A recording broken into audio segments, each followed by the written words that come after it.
real life situation. Kasi yung paglalaro kanina, talagang definition of terms lang.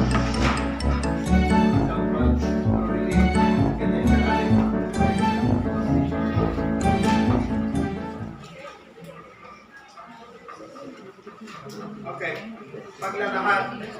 So I observed only one student has given the paglalakad, yung conclusion. So, ang pinaka-importante po, yung teacher yung mag-conclude. Okay? The teacher has to give a clear and concise conclusion of the topic. So the suggestion is ask your students, 2 or 3 students to conclude, but at the end, you should conclude the topic. Okay?